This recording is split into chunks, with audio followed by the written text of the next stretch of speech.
वहीं मध्य प्रदेश में अनलॉक की नई गाइडलाइंस जारी कर दी गई हैं। जिम और शॉपिंग मॉल अब खुल पाएंगे।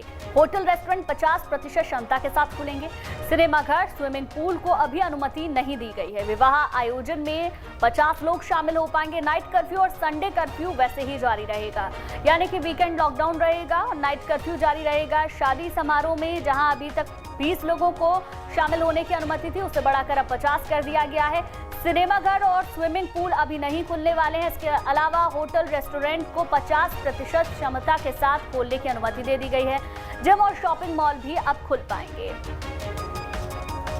शुभम हमारे संवाददाता लगातार हमारे साथ बने हुए हैं। शुभम, अगर एमपी में कोविड की रफ्तार देखें तो काफी हद तक थम चुकी है, ऐसे में नई गाइडलाइंस भी आ चुकी है। जनता के लिए भी बड़ी राहत है, क्योंकि लगातार जनता इसका इंतजार कर रही थी कब अनलॉक हो और कब जिंदगी नॉर्मल पटरी पर आए। बिल्कुल ठीक कहा आपने। और मध्य प्रदेश में हम देख रहे हैं कि लगातार एक सप्ताह के बाद इसको लेकर एक बैठक होती है और उस बैठक के बाद महत्वपूर्ण निर्णय भी लिए जाते हैं, यानी कि अनलॉक में और कितनी छूट दी जानी चाहिए। आप 1 जून से आप देखिए कि कुछ चीज़ें, कुछ दुकानें खोली, तमाम तरह का पूरा बाज़ार नहीं खोला।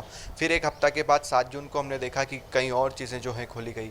अब 15 जून यानी कि तीसरे हफ्ता की भी अगर आप बात करेंगे तो इसमें भी कई चीज़ों में छूट दी गई है। जो नई गाइडलाइन है, जिम जो है वो ओपन हो सकेंगे, शॉपिंग मॉल्स को भी अनुमति दी गई है, लंबा वक्त हो गया था। इसके अलावा जो रेस्टोरेंट है जहां पर आप सिर्फ और सिर्फ खाना पैक करवा कर अपने घर ले जा सकते थे, अब 50% आबादी के साथ यहां पर आप बैठकर जो है वो खाना खा सकते हैं। धार्मिक कार्यक्रम, राजनीतिक कार्यक्रम, इनको फिलहाल किसी तरह की अनुमति नहीं दी गई है, या फिर जो भीड़ वाले आयोजन होते हैं उसमें सरकार ने शुभम, हर बार ये भी देखा जाता है कि जैसे जैसे छूट दी जाती है जनता लापरवाह भी होती जाती है। अगर लापरवाही बरती गई तो कितना ज्यादा नुकसान इससे हो सकता है, क्योंकि कहा यह भी जा रहा है कि कोविड की तीसरी लहर भी आ सकती है। देखिए, पहली लहर के बाद हमने दूसरी लहर में देखा, और ख़ास तौर पर अप्रैल और मई का माह, ये 2 माह ऐसे थे जो मध्य प्रदेश के लिए अब तक सबसे खतरनाक साबित हुए हैं।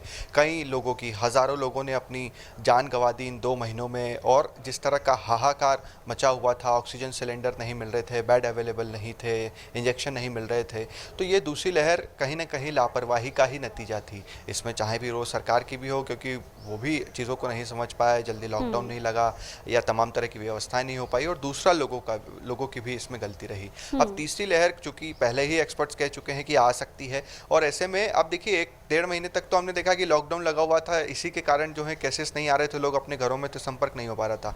अब जब लोग फिर से अपने घरों से बाहर होंगे तो मास्क जरूर लगाएं, सोशल डिस्टेंसिंग का पालन करें, क्योंकि एक बार फिर से वही चीज़ अगर होने लगी, लोग मास्क नहीं लगाएंगे, संक्रमण बढ़ेगा, और फिर 1-2 महीने के बाद वैसी ही स्थिति पर हम आ जाएंगे वापस, जो अप्रैल और मई के महीने में हमने देखी थी। तो सरकार बार बार जन जागरण अभियान चलाई रही है, और अपील भी सरकार लोगों से कर रही है कि आप लोग तमाम सावधानियां रखें। ठीक है शुभम, बने रहिए हमारे साथ, जानकारी देंगे आप।